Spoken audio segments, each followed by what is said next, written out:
ओम शांति। हम मनन कर रहे हैं राजयोगी जीवन की आधारशिला ब्रह्मा भोजन। ब्रह्मा भोजन जिसके द्वारा मन का परिवर्तन होता है, अशुद्ध वृत्ति समाप्त होकर शुद्ध वृत्ति में परिवर्तन हो जाता है। ब्रह्मा भोजन जिसकी महिमा और गायन है कि देवी देवता भी ऐसे भोजन को तरसते हैं। जो भोजन नर से नारायण बना दे, मन को तमो प्रधान से सतो प्रधान बना दे। क्योंकि कहावत भी है, जैसा पानी वैसी वाणी, जैसा अन्न वैसा मन। तो हम अब तक राजयोगी जीवन की आधारशिला ब्रह्मा भोजन पुस्तक से अनेक भाई बहनों के, दीदी दादियों के, महारथियों के अनुभव सुनकर, उनका मनन चिंतन कर, उनसे शिक्षाएं लेकर अपने जीवन को परिवर्तन करने का पुरुषार्थ कर रहे हैं। तो ऐसे ब्रह्मा भोजन जिसके द्वारा हम ब्राह्मणों का जीवन परिवर्तन होता है, हम ब्राह्मण सो फरिश्ता, फरिश्ता सो देवता बन जाते हैं। ऐसे ब्रह्मा भोजन के बारे में आज हम मनन करेंगे। दीदी प्रणीता जो पोखरा नेपाल से हैं, आज हम अनुभव जानेंगे ब्रह्मा भोजन के बारे में।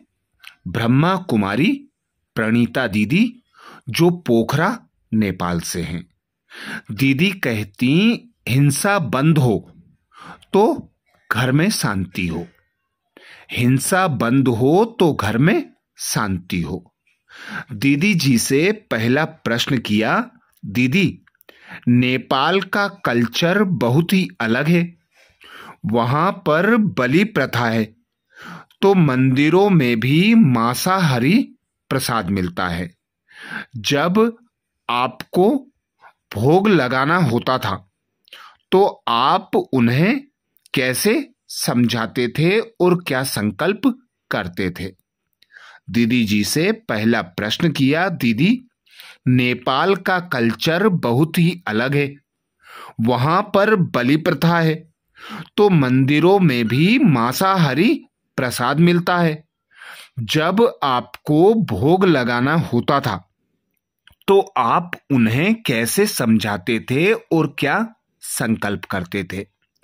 उत्तर में दीदी कहती, बलि प्रथा के कारण हरेक घर में खान पान बहुत अशुद्ध रहता है। हमने उनको कहा, जब तक आप अपना खान पान शुद्ध नहीं करेंगे तब तक आपका मन भगवान में नहीं लग सकता। जब तक आप अपना खान पान शुद्ध नहीं करेंगे तब तक आपका मन भगवान में नहीं लग सकता। कईयों ने इस बात को समझा। आज शिव बाबा के कई ऐसे बच्चे हैं जिनके घर में शुद्ध भोजन बनता है, अर्थात अशुद्ध के बदले शुद्ध भोजन बनाते हैं और बाबा को भोग भी स्वीकार कराते हैं। लोगों को अन्न के बारे में जानकारी दी कि जैसा हमारा अन्न होता है उसी आधार पर हमारा मन होता है और उसी आधार से परिवार का वायुमंडल बनता है। जहां पर हिंसा अधिक होती है वहां परिवार में अशांति होती है। जब हिंसा बंद करोगे तो घर में शांति बहुत आएगी। कई लोग इस बात को समझने लगे। भोग में श्रेष्ठ संकल्पों द्वारा अपने को आत्मा समझ सूक्ष्म रूप में बाबा के पास वतन में जाती हूं तो बाबा के सामने भोग की थाली रख देते हैं। बाबा पहले हमको दृष्टि देते हैं, फिर ऐसा लगता है बाबा कह रहे हैं हमको खिलाओ, तो ऐसे ही सूक्ष्म में फिर अपने हाथों से बाबा को खिलाते हैं। बाबा एक गिट्टी खाकर स्वीकार कर लेते हैं। उसके बाद उस भोजन पर बाबा फिर से दृष्टि डालते हैं। फिर मैं भोग लेकर नीचे आ जाती हूं। अर्थात ब्रह्मा कुमारी प्रणीता दीदी, जो पोखरा नेपाल से हैं, यही समझाती कि जैसा हमारा अन्न होता है उसी के आधार पर हमारा मन होता है और उसी आधार से परिवार का वायुमंडल बनता है। जहां पर हिंसा अधिक होती है वहां परिवार में अशांति भी अधिक होती है। जब हिंसा बंद करें तो ही घर में शांति होती है। तो ऐसा शुद्ध भोजन जो परमात्मा पिता की याद में बनाया जाए और परमात्मा पिता को स्वीकार कराकर फिर स्वीकार किया जाए, ऐसे भोजन से स्वतः और सहज मन का परिवर्तन होता है। हम देखते हैं भक्ति में भी भोजन को ईश्वर अर्पण करने का विधान है और ज्ञान मार्ग में भी, परंतु ज्ञान मार्ग में कैसे दिव्य दृष्टि द्वारा या दिव्य बुद्धि द्वारा भोग अर्पित किया जाता है।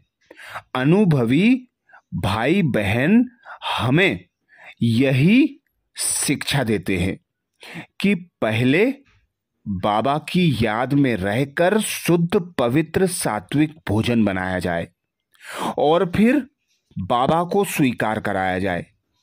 उससे भोजन में शक्ति आती है और वही शक्ति हमारा परिवर्तन करने का आधार बनती है। अन्न की शुद्धि के बिना विचारों और भावनाओं की शुद्धि नहीं हो सकती। किसी के उदर में छिपी हुई बात को बाहर निकालने का माध्यम है भोजन। अच्छे भोजन और अच्छी खातिरी के द्वारा व्यक्ति की मानसिकता को परिवर्तन कर सहज भाव से जो बुलवाया जाए वह बुलवा सकते हैं, उसे खुश कर सकते हैं।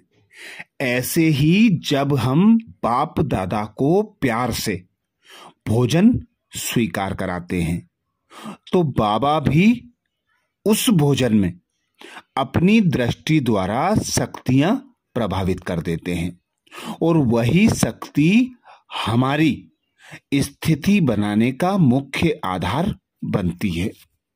जो नॉर्मल भोजन होता है उसमें नॉर्मल शक्ति रहती है, लेकिन परमात्मा की याद से एक अलौकिक शक्ति भरती जाती है जो मन को शुद्ध करती है।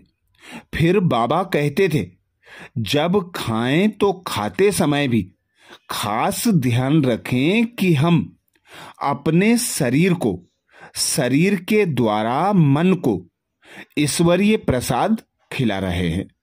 उसी ध्यान में रह करके खाएं, बाबा की याद में खाएं, बातचीत ना करें, मोबाइल ना चलाएं, व्यर्थ का चिंतन ना करें, व्यर्थ बातें ना करें। बाबा की याद में रहकर भोजन स्वीकार करते हैं तो शक्ति आती है। ऐसा भोजन भी एक प्रकार से आत्मिक शुद्धि का बहुत बड़ा साधन है।